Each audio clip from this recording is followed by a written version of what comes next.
The Arizona desert wanted to kill her. 8-year-old Reese Callahan stood blindfolded in the We middle have of to nowhere, move. her small Move hands now. trembling It's our at her only sides. chance. Understood. The Let's afternoon go. sun hammered down at 110 degrees, turning the air into something you could chew.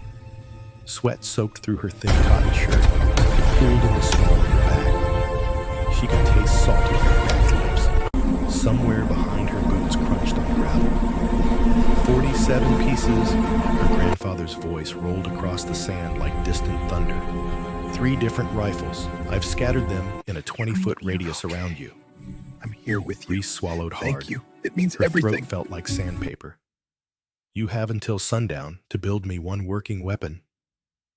The old man's voice carried no sympathy, no warmth, just the cold, hard edge of a command. That's 4 hours, little one. Plenty of time if you don't panic. Grandpa, I can't. Can't is a word for quitters. His boots moved closer. She could smell the coffee and gun oil that always clung to him like a second skin. You want to go back to the house, sit in the air conditioning, watch cartoons like other kids. Reese shook her head fiercely. Then find the pieces, build the rifle, and do it before that sun touches the mountains, or we start over tomorrow with 4 rifles instead of 3. She heard him walking away. The crunch of his boots faded until there was nothing but the whisper of hot wind and the distant cry of a hawk circling overhead. Reese Callahan took a deep breath, and she got to work. That was 18 years ago. Now Reese stood in the armory of Forward Operating Base Jaguar, deep in the Colombian jungle, and she felt that same desert heat crawling up her spine. Not from the temperature, the fob was air-conditioned to a crisp 68 degrees, but from the way Lieutenant Dalton Vickers was looking at her, like she was something he'd scraped off his boot. Callahan. Vickers pronounced her name like it left a bad taste in his mouth. He stood by the weapon racks, a wall of muscle wrapped in digital camouflage, his jaw carved from granite and his eyes as cold as a Minnesota winter. You're with us tomorrow. Reese kept her face neutral. Yes, sir. Ghost walk, reconnaissance only. We go in, we observe, we extract. No contact with hostile forces. Vickers ran his hand along a row of pristine HK-416 assault rifles, each one gleaming under the fluorescent lights. Think you can handle that, analyst? The word dripped with contempt. Around the armory, the other members of SEAL Team 4 watched the exchange with varying degrees of amusement. Chief Petty Officer Brennan leaned against a storage locker, his weathered face unreadable. The others, Morrison, Hartwell, Webb, Kowalski, made no effort to hide their smirks. To them, Reese Callahan was a joke. She was 5'5" in a world of 6-foot warriors, 130 pounds in a room full of men who could bench press her with one arm.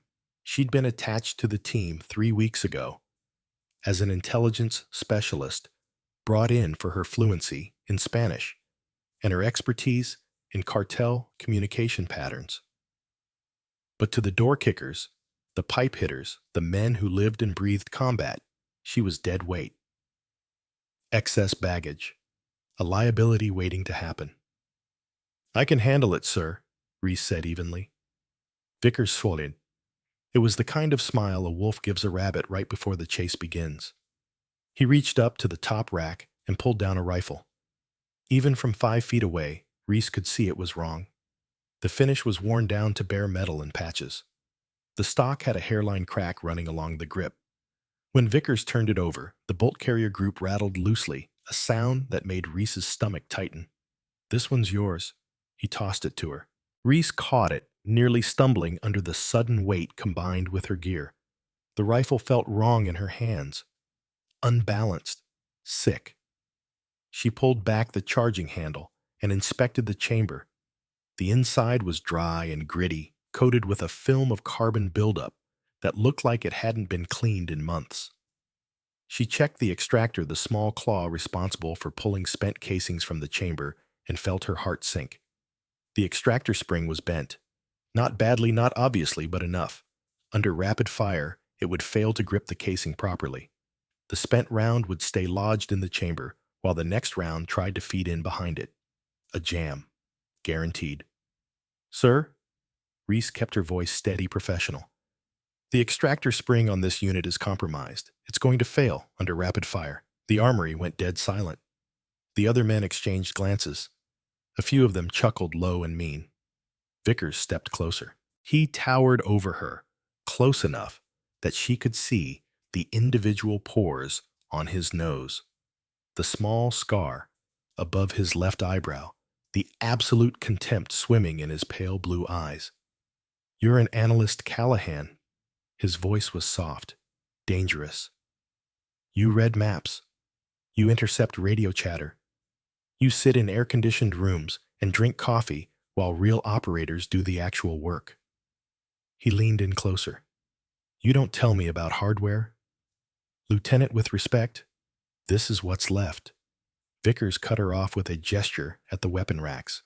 Budget cuts, equipment shortages, you know how it is. Another wolf smile. If you can't handle a little grit in your gear, maybe you should have stayed in the intel van back in Virginia. Reese felt the eyes of the entire team on her. She felt the weight of their judgment, their dismissal, their absolute certainty that she didn't belong. She thought about her grandfather. She thought about the desert. She thought about standing blindfolded in the killing heat, her fingers bleeding from digging through hot sand, assembling a working rifle from scattered pieces while the sun tried to cook her alive. It's a safety hazard, sir, she said quietly. I'm required to report. Report what? Vickers was smiling, now really smiling, enjoying himself. That you don't like your assignment. That the equipment isn't good enough for the princess from Naval Intelligence. He shook his head slowly. Here's what's going to happen, Callahan. You're going to take that rifle. You're going to carry it into the jungle tomorrow, and you're going to stay behind us. Keep your head down and try not to get us killed. He turned away, then paused. If you're scared, ring the bell. He said it loud enough for everyone to hear. We'll find you a seat on the next helicopter back to the States. No shame in admitting you're not cut out for this. More laughter from the team. Vickers reached into an ammunition crate and pulled out a single magazine, 30 rounds of 5.56 NATO. He held it up between two fingers like it was a piece of garbage. One mag. He tossed it to her. Make it count, sweetheart.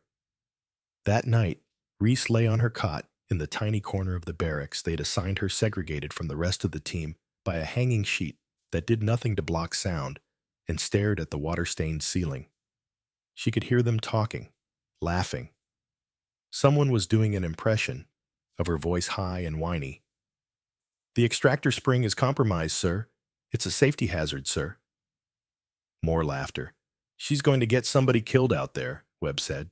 $100 says she freezes up the first time a round cracks over her head. I give her 2 miles before she's begging for a break, Kowalski added. Those intel types are soft. All that time sitting behind desks, they forget how to use their legs. Vickers shouldn't have let her come.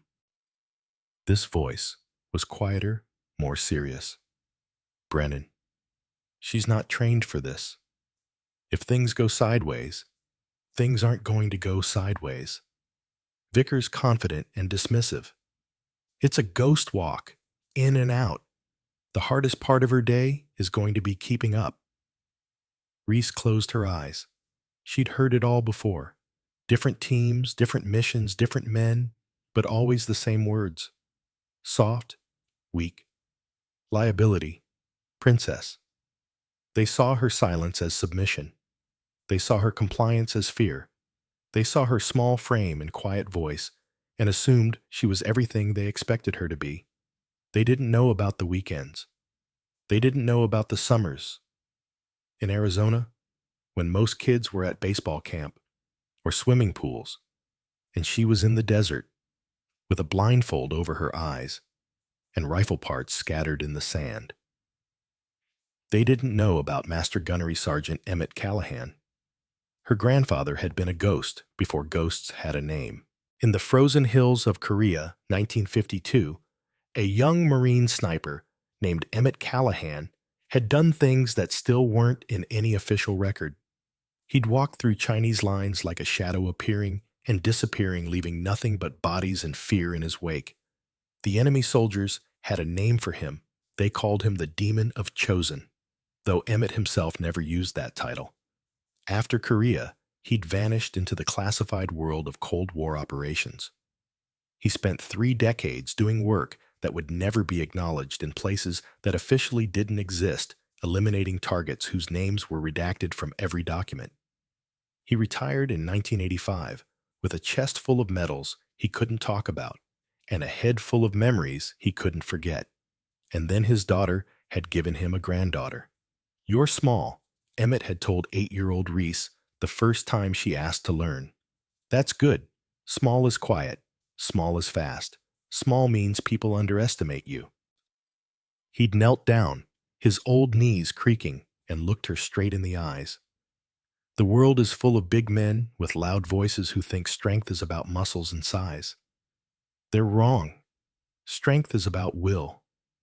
It's about patience. It's about the ability to stay calm when everything around you is falling apart." He'd tapped her forehead gently. "The most dangerous weapon in the world isn't a rifle, little one. It's the 6 inches between your ears." From that day forward, Reese's education had begun. Not just shooting, though there was plenty of that. Emmett taught her to read wind by the way grass moved. He taught her to calculate bullet drop in her head, accounting for altitude, humidity, temperature, and the rotation of the earth. He taught her to clean a weapon by touch alone, to feel for imperfections the way a surgeon feels for tumors. But more than that, he taught her to think. "The gun is not a tool," he would say, his voice like gravel rolling downhill. "It is an extension of your bone, an extension of your will. You must know it better than you know yourself. You must feel the metal like it's part of your body. You must know where it hurts." She learned to strip and reassemble every rifle in his collection blindfolded. She learned to diagnose problems by sound alone, the subtle click of a worn sear, the gritty slide of a fouled bolt carrier, the metallic ping of a weakened spring. She learned to shoot between heartbeats. "Your heart beats 60 times a minute," Emmett explained. "That's 60 moments of motion, 60 tiny earthquakes running through your body. But between each beat, there's a pause, a stillness. That's when you squeeze the trigger. That's when you send your message." By the time she was 16, Reese could outshoot most adults. By 18, she was competing at the national level. By 21, she had standing offers from 3 Olympic shooting teams. She turned them all down. "Why?" her grandfather asked, and for once his voice held something other than instruction. It held curiosity. "Because that's not why you taught me," Reese said. "You didn't teach me to win medals. You taught me to serve." Emmett Callahan, the demon of Chosen, the ghost who had walked through hell and come out the other side, had smiled. It was the first time she'd ever seen him smile. "Then go serve," he said. "And when the time comes, when they underestimate you, when they doubt you, when they try to break you, remember what you are." "What am I?" "You're a Callahan." His eyes glittered with something fierce and proud. "And Callahans don't break. We bend the world until it fits us." Reese got up from her cot. The team had finally gone quiet. Their laughter faded into sleep. Through the thin walls of the barracks, she could hear the jungle sounds, the chirp of insects, the distant call of nocturnal birds, the constant drip of condensation falling from leaves. She picked up the broken rifle.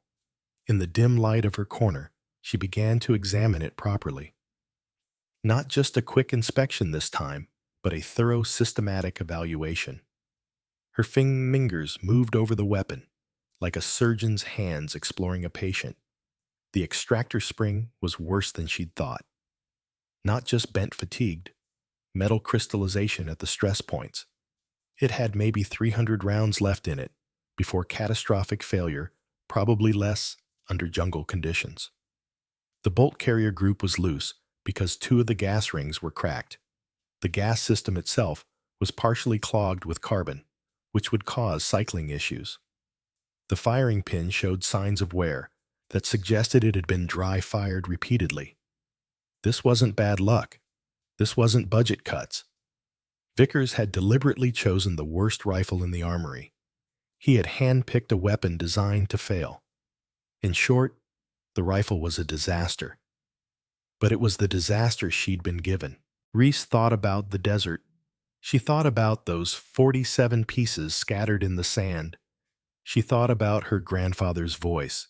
"You have until sundown. Plenty of time if you don't panic." She couldn't fix the extractor spring. She couldn't replace the gas rings.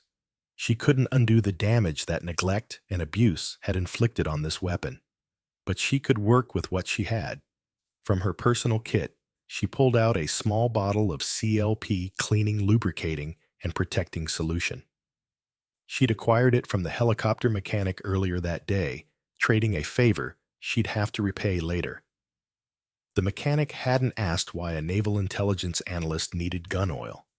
Smart man. Slowly, methodically, she began to clean the rifle. She worked the bolt carrier until it moved like silk.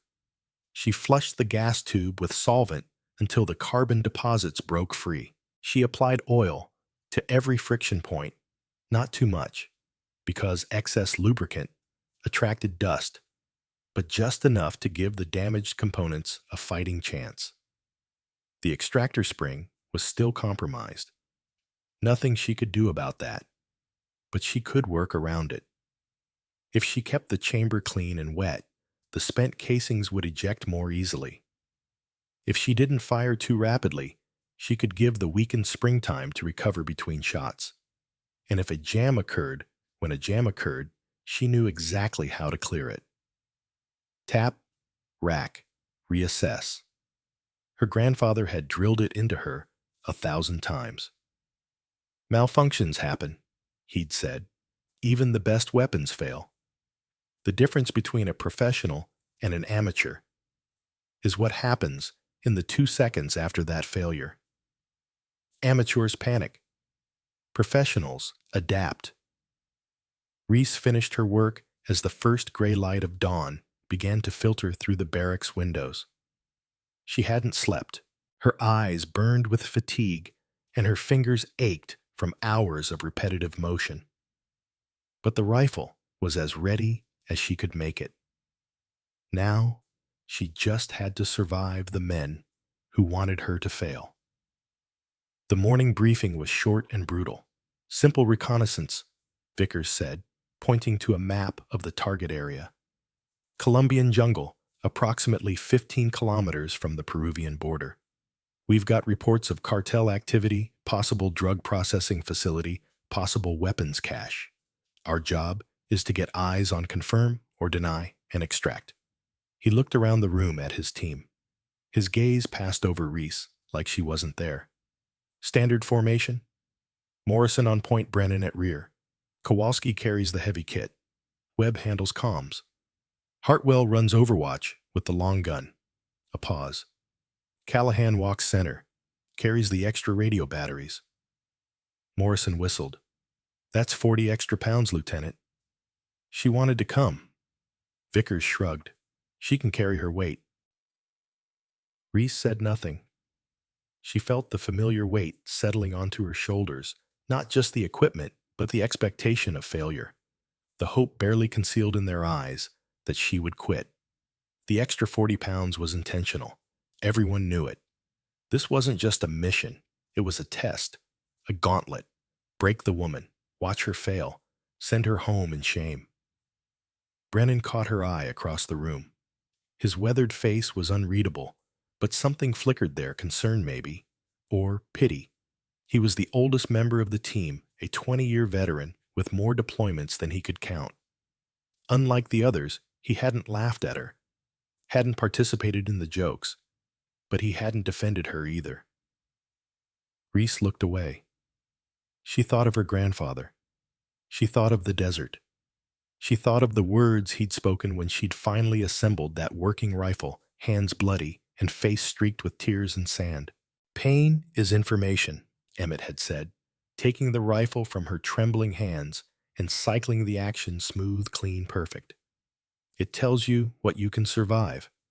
Most people run from pain. They never learn what they're capable of. He'd set the rifle aside and knelt down to her level. You didn't run, little one. You didn't quit. And now you know something that can never be taken from you. What's that, Grandpa? That you're stronger than you think. His hard face had softened just for a moment. That's the most important thing a person can know. Reese checked her equipment one final time. The broken rifle sat across her chest, freshly oiled, as ready as she could make it. In her pocket, hidden from view, was the small bottle of CLP. She would nurse this weapon through the jungle. She would keep it alive as long as possible, and when it failed, because it would fail, she would adapt. That was what Callahans did. They moved out at 0600. The jungle swallowed them like a living thing. Within minutes, Reese's uniform was soaked through with sweat. The humidity was suffocating, a wet, heavy blanket that wrapped around her chest and made every breath feel like drowning. Insects swarmed her face, drawn to the salt on her skin. Vines grabbed at her boots with every step. And the weight.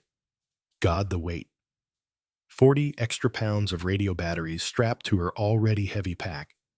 Her shoulders screamed. Her lower back felt like someone had driven a railroad spike through it. Every step was a negotiation between her body's demand for rest and her will's refusal to give in. Keep up, Callahan. Morrison's voice drifted back from the point position. We're not waiting for you to fix your makeup. Laughter rippled through the formation. Reese didn't respond. She focused on her breathing, in through the nose, out through the mouth. She focused on placing each foot deliberately, finding solid ground in the treacherous mud. And she focused on the rifle.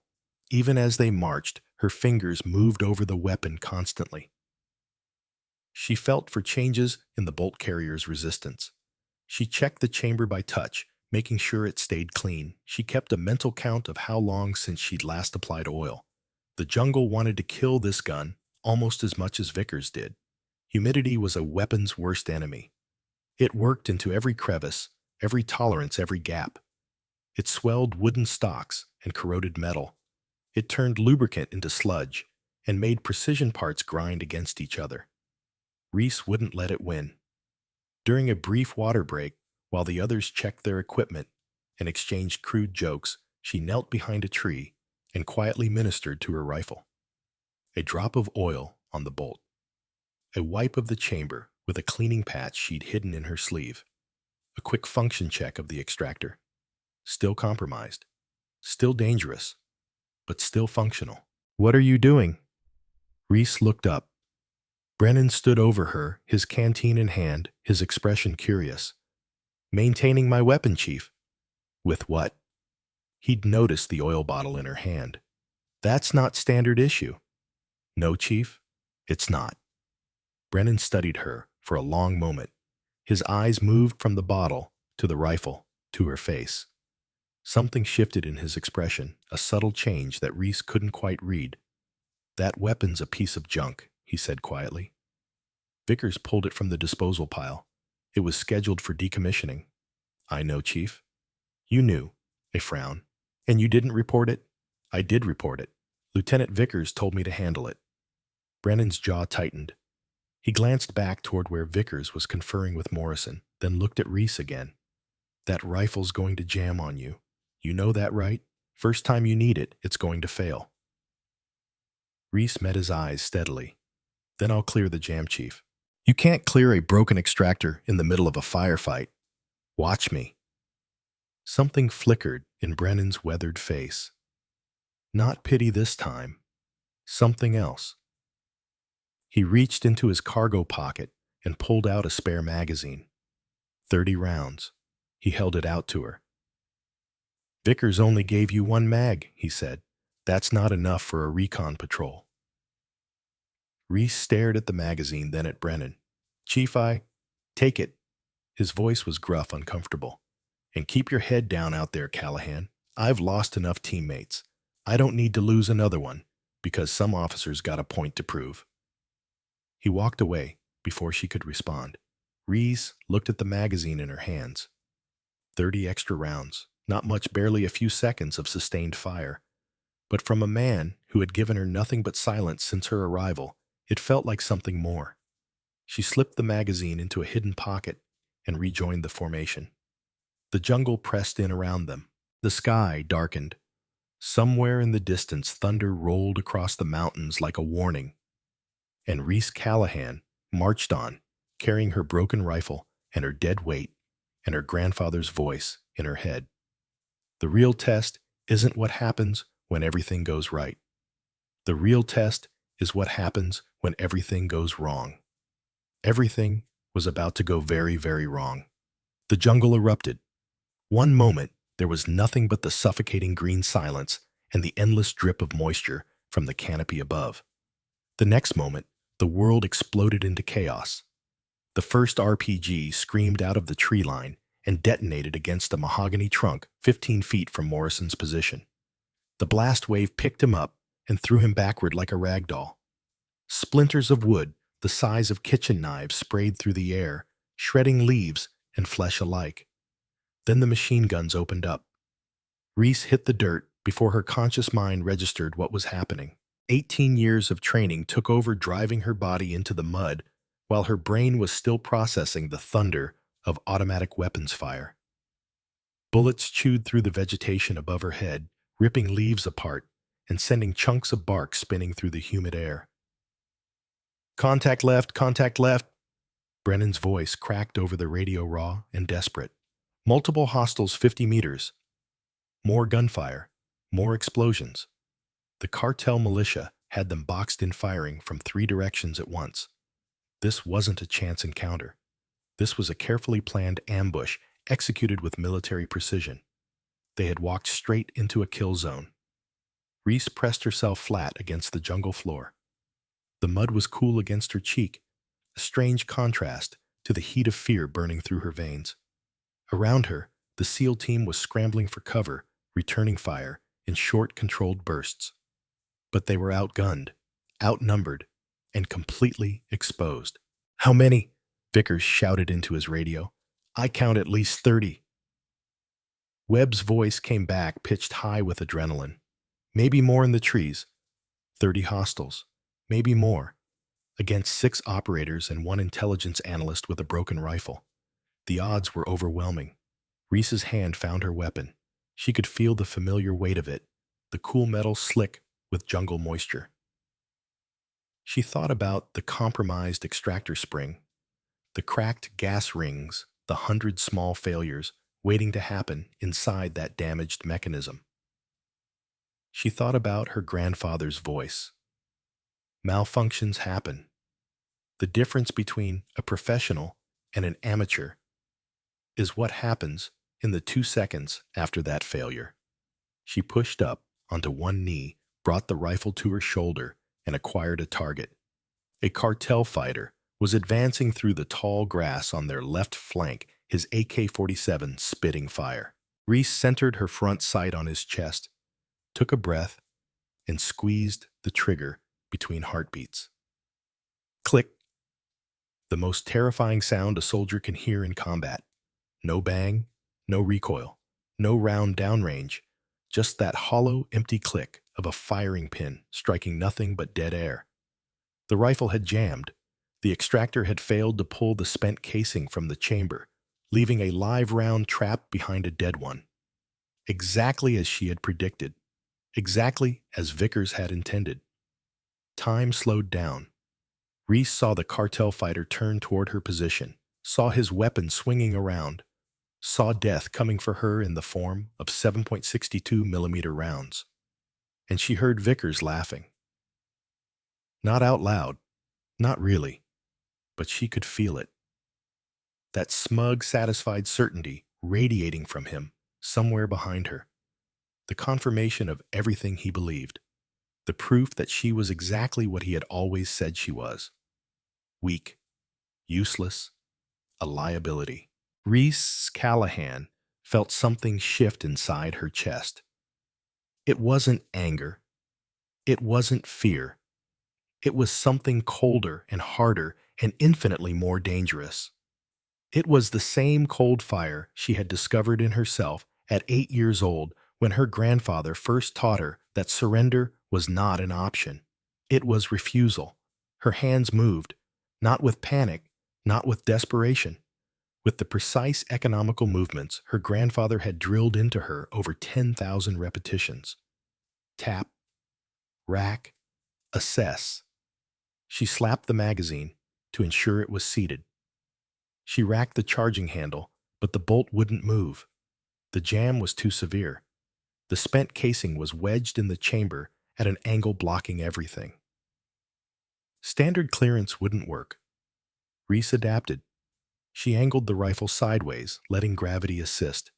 She ripped the magazine out and let it fall. She drove her thumb into the ejection port, feeling for the jammed casing, finding the edge of the brass with her fingernail. The metal sliced into her skin. Blood welled up, immediately hot and slick. She didn't flinch. She hooked her finger around the casing and ripped it out with brute force, tearing her own flesh in the process. The chamber was clear. She slammed the magazine back in. She racked the bolt. She heard the beautiful sound of a round chambering. 3 seconds, maybe less. The cartel fighter had almost completed his turn. His AK was coming up. His finger was on the trigger. Reese fired first. The round took him in the center of the chest.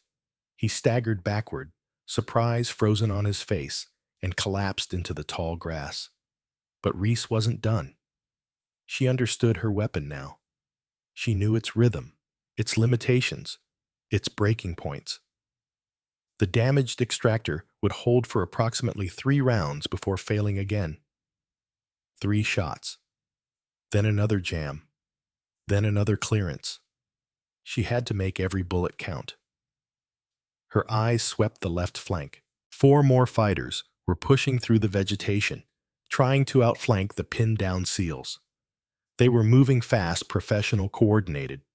In 10 seconds, they would be in position to drop grenades behind the team's cover. Nobody else had seen them. Morrison was down, clutching his bleeding arm. Webb was focused on the frontal assault. Kowalski's machine gun was suppressed by enemy fire. Vickers was shouting orders, but his attention was on the main threat, not the flanking maneuver. Only Reese saw death coming from the side. She rose from cover, not crouching, not hiding. She stood up in the middle of the firefight, fully exposed to the enemy guns, and brought her broken rifle to bear. "Callahan, get down!" someone screamed. Maybe Brennan, maybe Vickers. She didn't hear them. She heard her grandfather. "Shoot between heartbeats." Her heart was pounding. Adrenaline flooded her system. Her pulse hammered in her ears at 160 beats per minute. But between those beats, there was stillness. Reese found the stillness. Crack. The first flanker's head snapped back, dead before he hit the ground. The rifle jammed. She cleared it in 2 seconds. Blood from her torn fingers smeared across the ejection port. Crack. Crack. 2 more down. Center mass. They crumpled into the grass like puppets with cut strings. Jam. Clear. Crack. The fourth flanker had just raised his weapon to fire. Reese's bullet caught him in the throat. He spun sideways and fell, his AK-47 discharging uselessly into the canopy. Crack. The fifth man. She hadn't even seen him until he moved. He had been hiding behind a fallen log, waiting for his moment. Reese shot him through the eye at 40 meters. 5 targets. 6 seconds. With a broken rifle that jammed twice. The left flank was clear. Reese dropped back into cover, her chest heaving, her bloody hand trembling around the grip of her weapon. The rifle was hot. The chamber was fouled. She ejected the spent magazine and reached for her backup. Her fingers found the spare mag Brennan had slipped her before the mission. Without those 30 extra rounds, she would have been empty after the third kill. The old chief's quiet act of defiance had just saved her life and everyone else's on that flank. She slammed the fresh magazine home and scanned for more threats. But she was alive, and so was her team, for now. What the hell was that? Vickers had crawled over to her position. His face was streaked with mud and sweat, his eyes wide with something she had never seen there before. Shock, disbelief, and something else. Fear. Clearing the flank, sir? Reese's voice was steady, almost calm. 5 hostiles were attempting to outmaneuver our position. Vickers stared at her. Then he looked at the 5 bodies crumpled in the grass. Then he looked back at her, at the blood dripping from her hand, at the battered rifle clutched against her chest. He opened his mouth to say something. The DSHK opened up. The sound was unmistakable. A Russian-made heavy machine gun, probably mounted in a reinforced position somewhere up the hill. The 12.7mm rounds were designed to penetrate light armor, to destroy vehicles, to turn human bodies into unrecognizable meat. And now it was firing directly at them. The first burst shredded the tree trunk Kowalski was hiding behind. Splinters exploded outward. Kowalski screamed and dove sideways, his machine gun abandoned. The second burst walked across the jungle floor toward Brennan's position. The old chief barely rolled clear in time, the massive rounds churning the earth inches from his legs. Heavy gun. 12 o'clock. Webb's voice was ragged with terror. Bunker position on the ridge. Reese looked up through the chaos and saw it. 200 meters up the hill, partially concealed by camouflage netting and reinforced sandbags, a fortified fighting position. The DSHK's barrel protruded from a narrow firing slit, spitting fire and death down into the valley. The cartel had built a bunker, a real bunker, with overlapping fields of fire and protected sight lines. This wasn't a drug-running operation. This was a military installation, and they had walked straight into its kill zone. "We need to move," Vickers shouted. "Fall back to—" Another burst from the DSHK cut him off. The rounds punched through the log he was using for cover like it was made of paper. He threw himself flat, cursing. There was nowhere to go. If they stood up, the heavy gun would cut them down.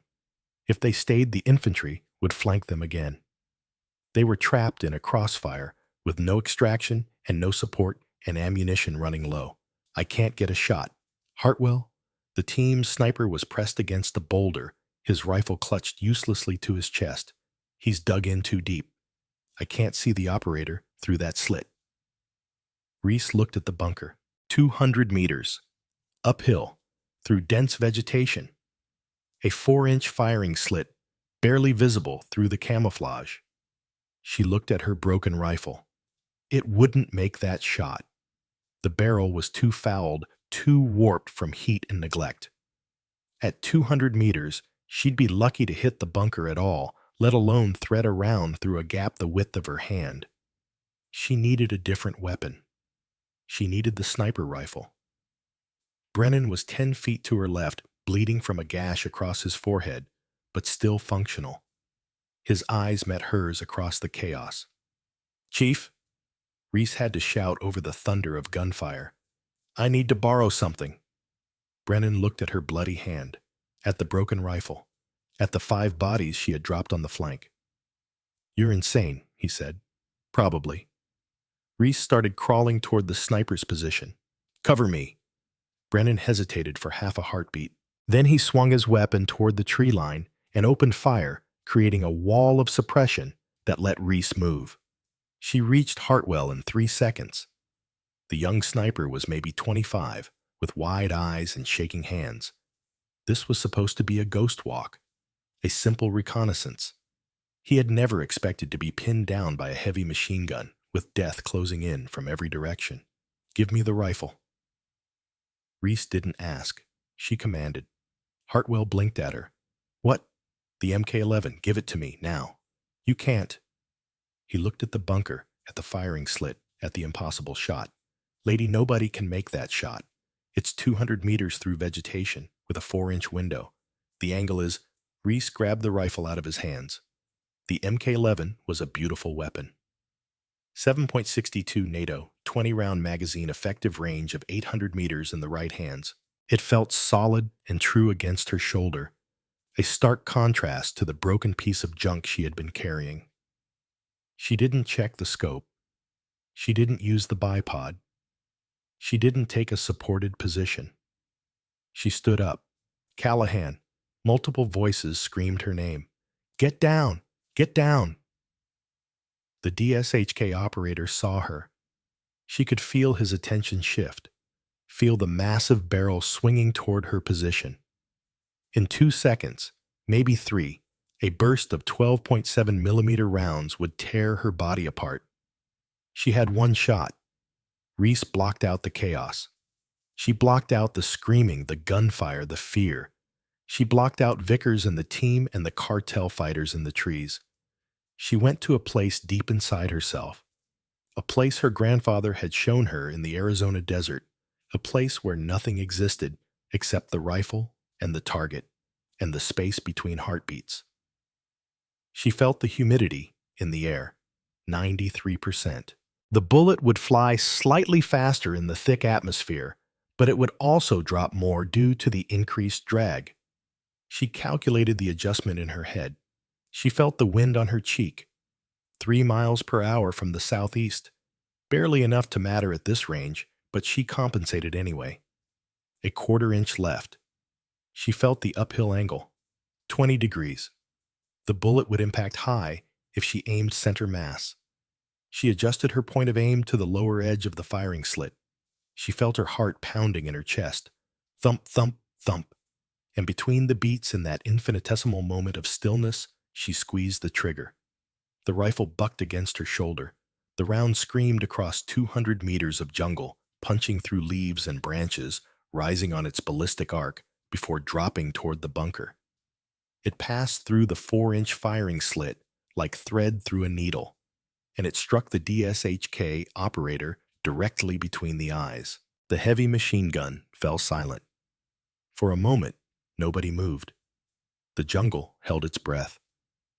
Even the cartel fighters seemed frozen, unable to process what they had just witnessed. Then Brennan's voice cut through the silence. Holy Mother of God!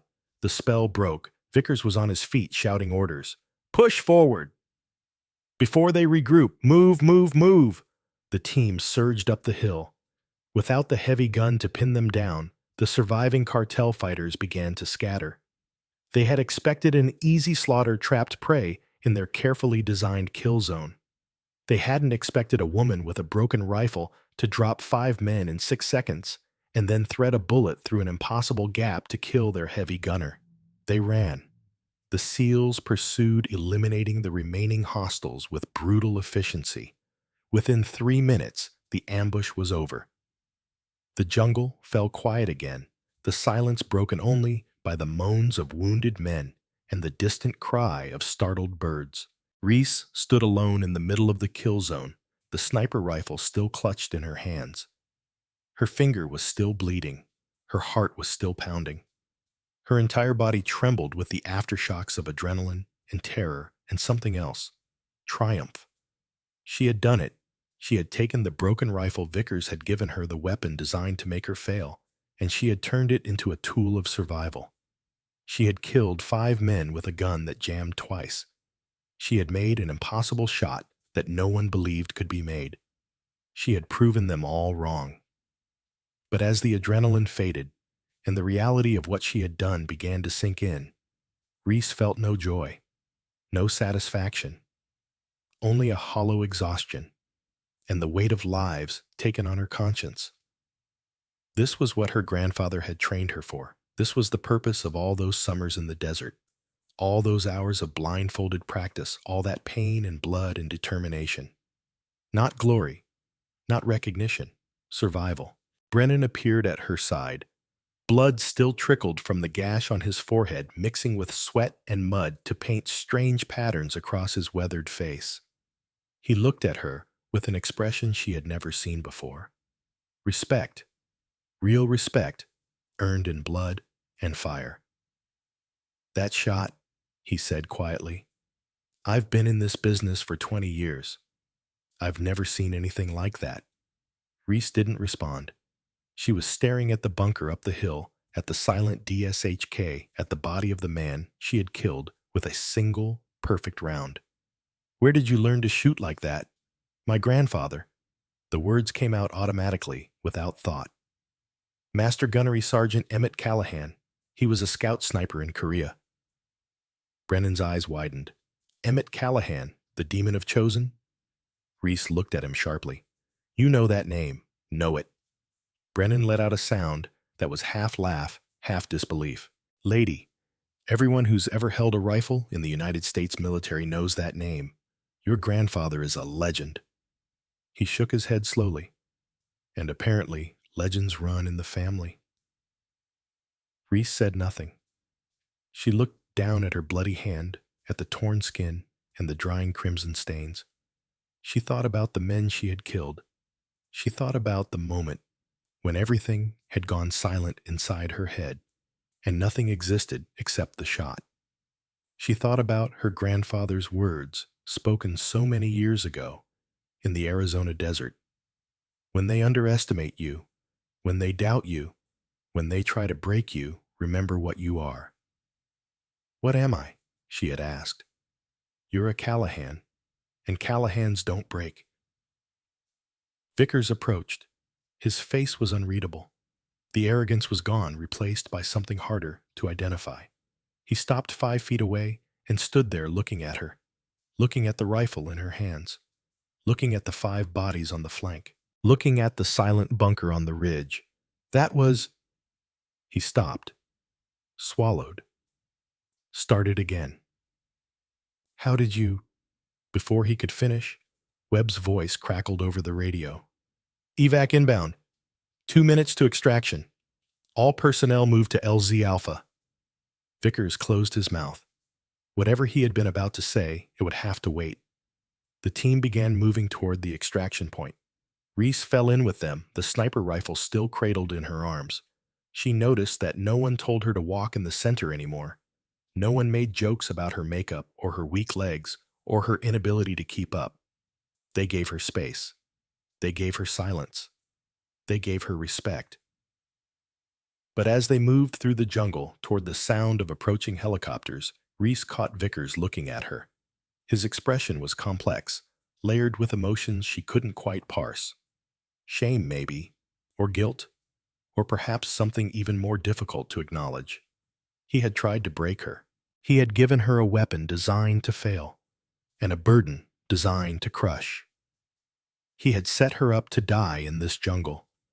Another statistic, another woman who couldn't hack it in the teams. Instead, she had saved his life. 2 of the men she had killed on the flank had been moving toward Vickers' position. If she hadn't seen them, if she hadn't stood up in the middle of the firefight and dropped them with a broken rifle, they would have put bullets in his back. He knew it. She knew it. And that knowledge hung between them like a weight heavy and unspoken, all the way to the extraction point. The Black Hawk touched down in a storm of rotor wash and flying debris. Reese climbed aboard with the rest of the team, her boots slick with mud and blood. She found a seat near the door and strapped in, letting the vibration of the aircraft wash over her exhausted body. The jungle fell away beneath them. The kill zone shrank to a green smudge, then disappeared entirely as the helicopter climbed toward the clouds. Reese closed her eyes. She could still feel the rifle in her hands. She could still hear the click of the jam, the crack of her shots, the distant thunder of the heavy gun falling silent.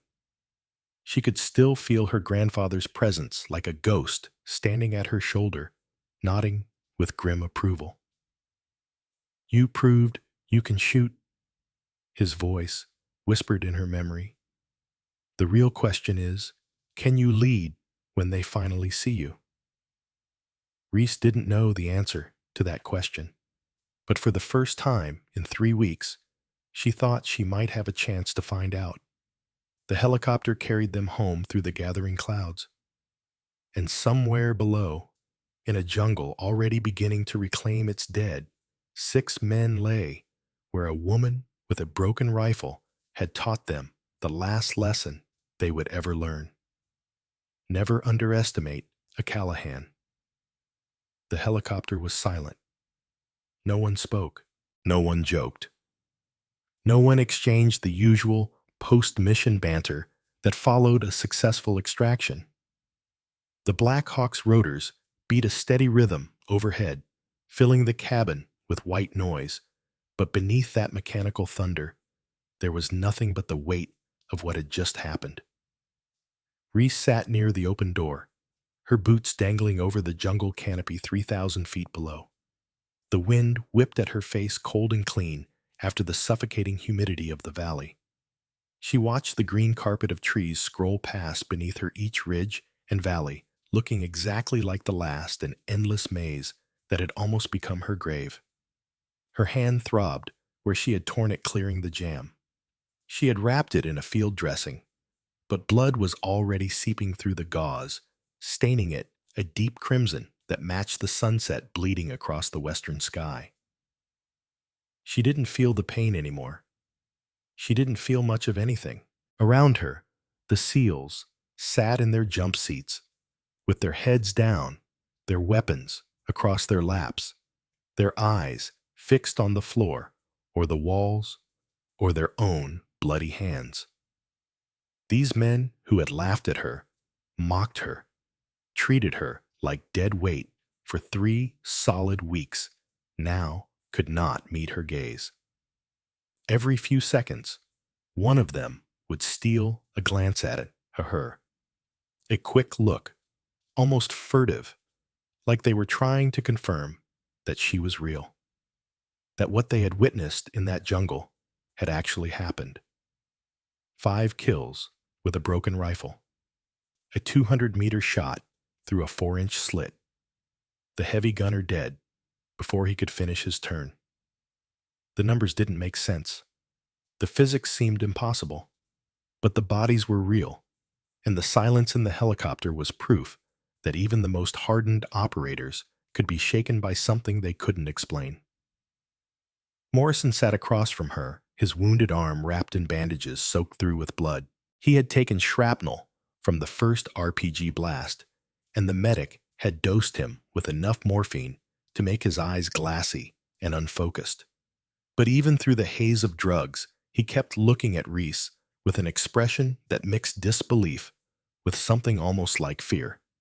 Webb sat next to him, the radio operator who had called out the contact, who had counted 30 hostiles in the trees, who had watched the left flank collapse, and then seen a woman stand up in the middle of the crossfire and drop 5 men in 6 seconds. He hadn't said a word since they lifted off. Kowalski, the machine gunner, who had been suppressed by the DSHK, who had watched his position get shredded by 12.7mm rounds while he cowered behind a disintegrating log, sat with his massive hands clasped between his knees and his head bowed like a man in prayer. And Brennan, Chief Petty Officer Brennan, the 20-year veteran, the man who had slipped her an extra magazine before the mission, who had covered her advance to the sniper's position, who had called her, shot the most incredible thing he had seen in 2 decades of combat. He sat closest to her, his weathered face still streaked with blood from the gash on his forehead, and he watched her with quiet, thoughtful eyes. He was the only one who didn't look away when she caught his gaze. The helicopter banked east, beginning its descent toward the forward operating base. Through the open door, Reese could see the lights of the compound flickering to life in the gathering dusk. Safety, shelter, the end of the longest day of her life. But she knew it wasn't over. Movement caught her eye. Lieutenant Dalton Vickers was unbuckling his harness, pushing himself up from his seat with obvious effort. His uniform was torn and muddy, his face pale beneath the grime of combat. He moved carefully across the vibrating floor of the helicopter, one hand gripping the cargo netting for balance until he stood in front of her. Reese looked up at him. She expected anger. She expected resentment. She expected him to find some way to diminish what she had done to reclaim his authority, to reassert the natural order that she had so thoroughly disrupted. What she saw instead surprised her. His eyes were red-rimmed. His jaw was tight. His whole body seemed to vibrate with an emotion she couldn't immediately identify. Then he reached down and picked up the broken rifle from where it lay beside her seat. He held it in both hands, staring at it like he had never seen it before, like it was a foreign object from another world. Slowly, deliberately, he turned and threw it out the open door of the helicopter. The rifle tumbled through the air, spinning end over end, shrinking to a black speck against the green jungle below, before disappearing entirely into the canopy. Gone, destroyed, erased from existence like the sabotage it represented. Vickers turned back to face her. Callahan. His voice was barely audible over the rotor noise. She saw, rather than heard him form her name. She waited. Vickers opened his mouth. Closed. It opened it again. Whatever words he was searching for seemed to be caught somewhere deep in his chest, tangled up with pride and shame and the terrible weight of what he had done. Finally he spoke. I was wrong. 3 words, simple, direct. But from a man like Dalton Vickers, they might as well have been a full confession, written in blood. About the gear. He swallowed hard, his Adam's apple bobbing. About you. About everything. Reese said nothing. She let the silence stretch, let him feel the full weight of it. That rifle was meant to fail. The words came out rough, forced. I pulled it from the disposal pile. I knew the extractor was shot. I knew the gas rings were cracked. I gave it to you because I wanted you to fail. I wanted you to wash out. I wanted to prove that women don't belong in the teams. The confession hung in the air between them, ugly and naked. Around the helicopter, the other men had stopped pretending not to listen. They watched the exchange with expressions ranging from shock to discomfort to grim acknowledgement. They had all known. They had all been complicit. And now they were all witnesses to their lieutenant's reckoning. I could have gotten you killed, Vickers' voice cracked. I could have gotten all of us killed. Because I was so goddamn sure that I knew what you were, I never bothered to find out who you actually are. He extended his hand. Reese looked at it. This hand that had thrown her a broken rifle. This hand that had signed her death warrant in the armory of Phobe Jaguar. This hand that belonged to a man who had tried to destroy her simply because of what she represented. She thought about refusing. She thought about everything he had done, every insult, and every obstacle, and every cruel smile.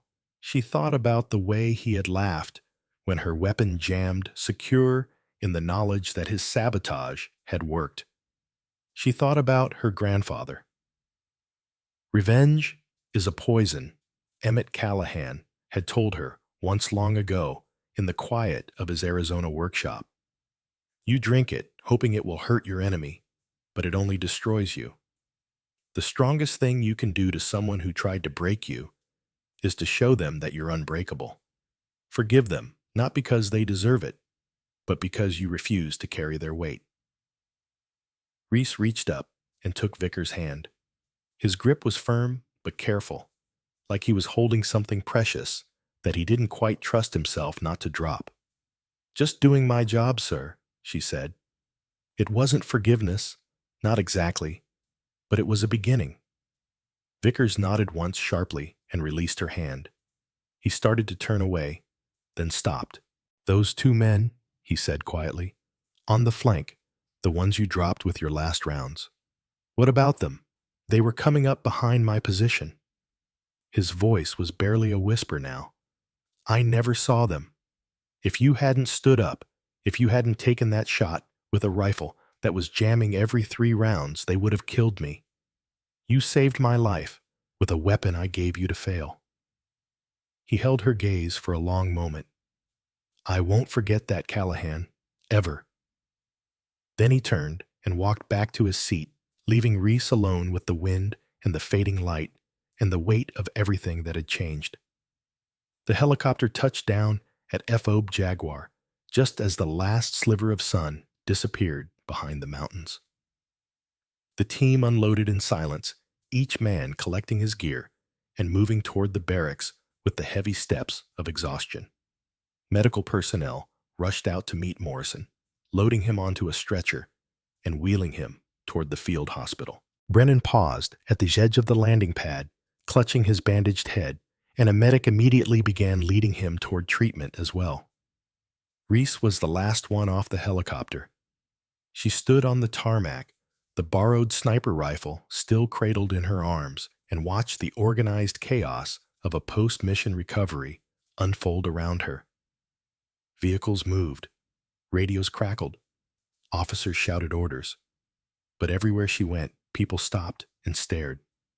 Word had already spread. In a military community, news traveled faster than bullets. The story of the intelligence analyst who had dropped 5 hostiles with a jammed rifle and then made an impossible sniper shot was already becoming legend.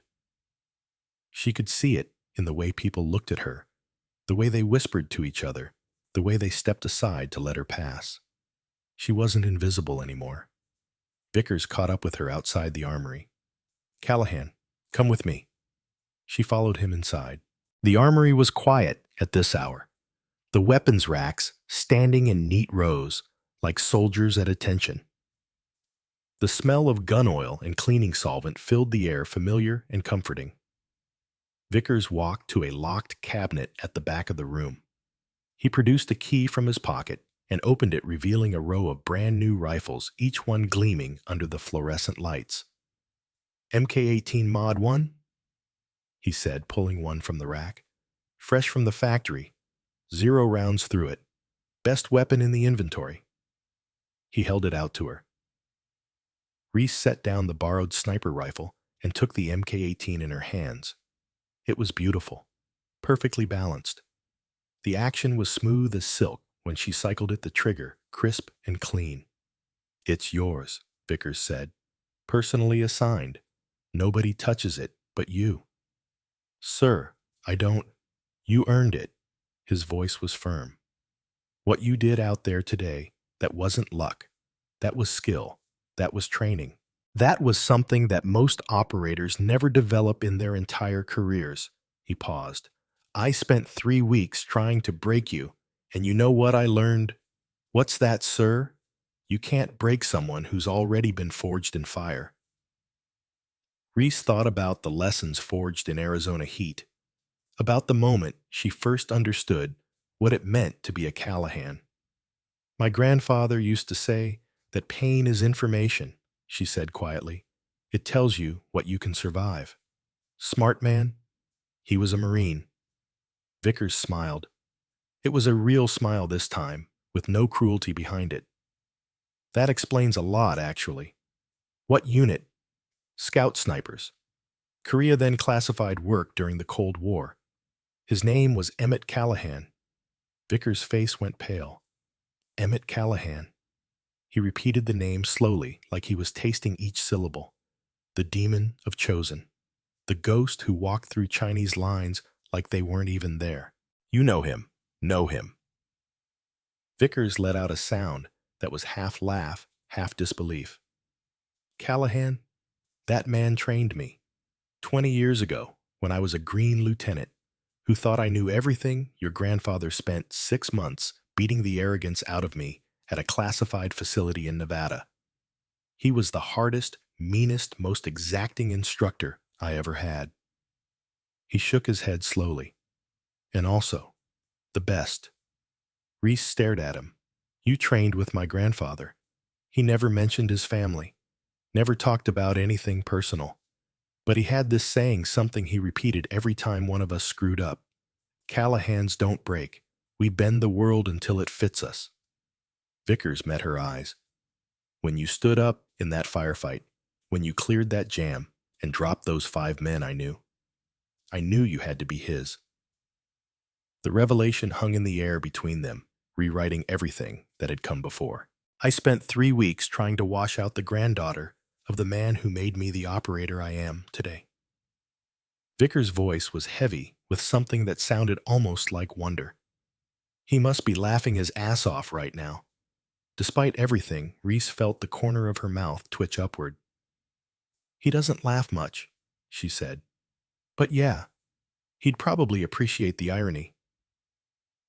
Vickers extended his hand again. This time, when Reese took it, the handshake was different. Firm. Equal. The grip of one warrior acknowledging another. Welcome to the Team Callahan. For real this time. The field hospital was quiet when Reese arrived. Morrison was sedated, sleeping off the surgery that had removed shrapnel from his arm.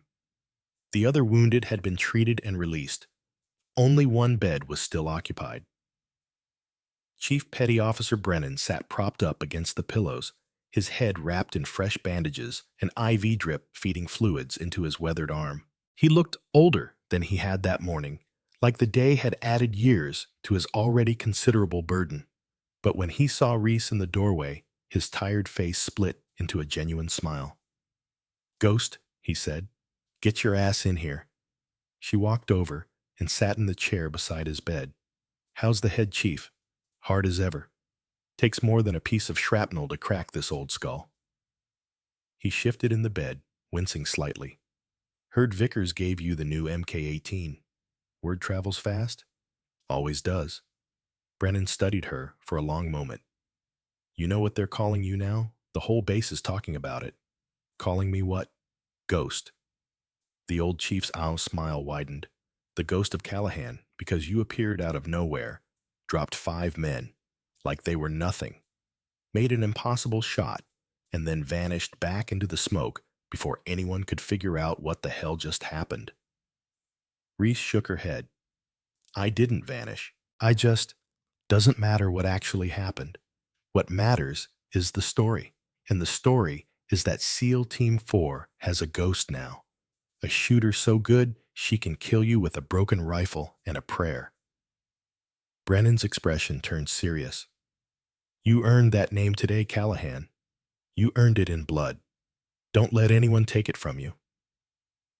She thought about her grandfather, about the nicknames he had earned in the frozen hills of Korea, in the shadowed corridors of Cold War operations. The demon of Chosen, the ghost who walked through enemy lines like they weren't even there. "Thank you, Chief," she said quietly, "for the magazine." Brennan waved his hand dismissively. "That was nothing." "It wasn't nothing." Reese leaned forward. "You were the only one who didn't laugh, the only one who showed me any kindness at all. That magazine saved my life out there. Without those extra 30 rounds, I'd have been empty after the 3rd kill on that flank." "Might have saved all our lives," Brennan corrected. "If you'd run out of ammunition, those 5 bastards would have rolled us up like a cheap carpet." He paused. "I'm just glad I trusted my gut." "What did your gut tell you?" "That you were hiding something." The old chief's eyes glittered with hard-won wisdom. "I've been doing this job for 20 years, Callahan. You learn to read people. And from the first day you arrived, something about you didn't add up. You were too quiet, too patient, too willing to take the abuse without fighting back." He shook his head slowly. "People who are actually weak don't act that way. They complain. They make excuses. They look for sympathy. You just kept your head down and did your job. That told me you were either broken or dangerous." "Which did you decide?" "Neither. Both." Brennan smiled again. "I decided you were waiting. Like a snake coiled in the grass, just watching, just biding your time. I didn't know what you were waiting for, but I knew that when it came, it would be something to see." He reached out and placed his weathered hand on her shoulder.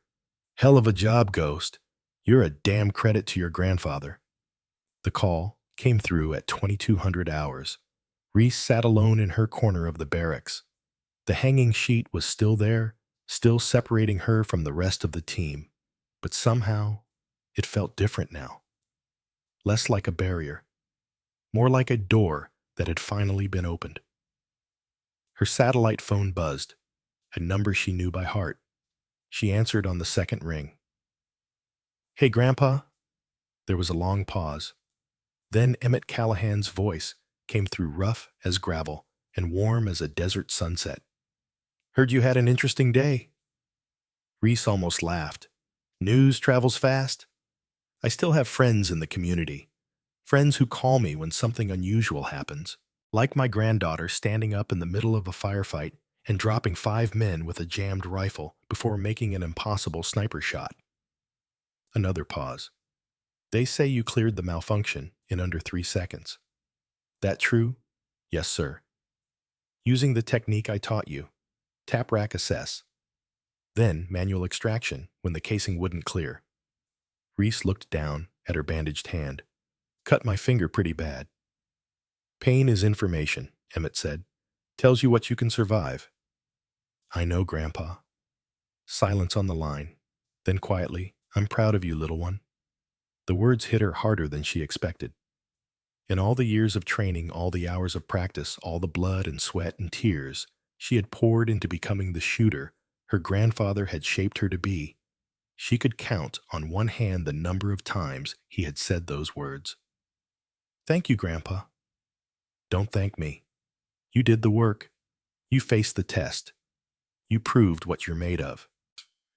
His voice carried the weight of decades of wars, fought, and friends lost, and lessons learned in blood. But I need you to understand something, Reese. Today was just the beginning. What do you mean? You proved you can shoot. That's the easy part. Any skilled operator can pull a trigger. The hard part is what comes next. Emmett paused, and when he spoke again, his voice was heavy with something that sounded almost like warning. Now they see you. Now they know what you're capable of. And that means they're going to expect more. They're going to put more weight on your shoulders, more responsibility on your back, more lives in your hands. I can handle it. I know you can. That's not what worries me. Another pause. What worries me is whether you're ready to lead, because that's where this path takes you, little one. Not just shooting, not just surviving, but standing at the front and making decisions that determine whether other people live or die. Reese thought about Vickers, about Brennan, about the men who had laughed at her 3 weeks ago, and now looked at her with something approaching awe. I don't know if I'm ready for that, she admitted. Good. Emmett's voice carried a note of approval. The day you think you're ready is the day you become dangerous. Not to your enemies, to your own people. He took a breath. Stay humble, Reese. Stay hungry, and remember what I taught you. Which part? All of it. The old man's voice softened slightly. But especially this. The strongest weapon you'll ever carry is not a rifle. It's not a knife. It's not your training or your skills or your ability to put rounds on target. The strongest weapon you'll ever carry is the trust of the people who stand beside you. Earn it. Protect it. Never betray it. I won't, Grandpa. I know you won't. Pride resonated through the satellite connection, reaching across thousands of miles to wrap around her like a blanket. Now get some sleep, Ghost. You've got a long road ahead of you. The line went dead. Reese sat in the darkness for a long time, holding the silent phone, thinking about everything that had changed and everything that was still to come. Then she lay down on her cot, closed her eyes, and let the exhaustion finally take her.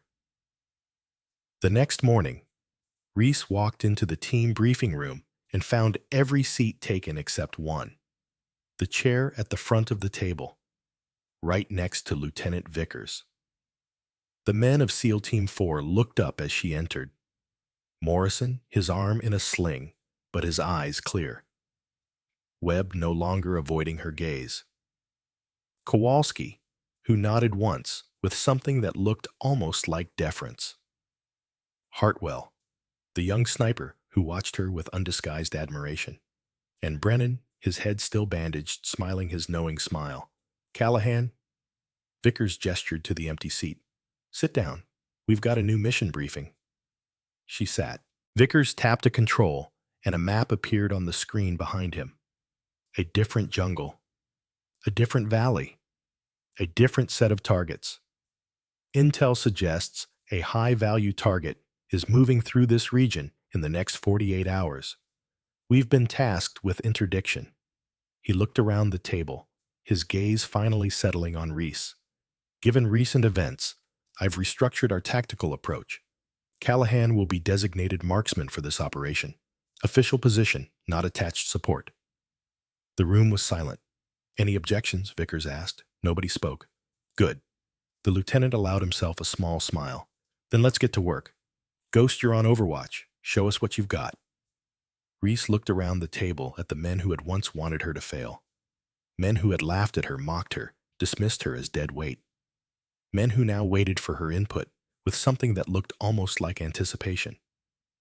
She thought about her grandfather, about the lessons forged in Arizona heat, about the moment she first understood what it meant to be a Callahan. She thought about the broken rifle spinning end over end, disappearing into the jungle canopy. She thought about the 6 bodies in the tall grass, the silent bunker on the ridge, the impossible shot that had changed everything. "Understood, sir," she said. "I won't let you down." Vickers met her eyes. "I know you won't, Ghost. That's why you're here." And for the first time since she had arrived at FOB Jaguar, Reese Callahan felt like she finally belonged. Not because they had accepted her, but because she had accepted herself. She was a shooter, a warrior, a ghost who walked through fire and came out the other side. She was her grandfather's legacy made flesh. And she was just getting started.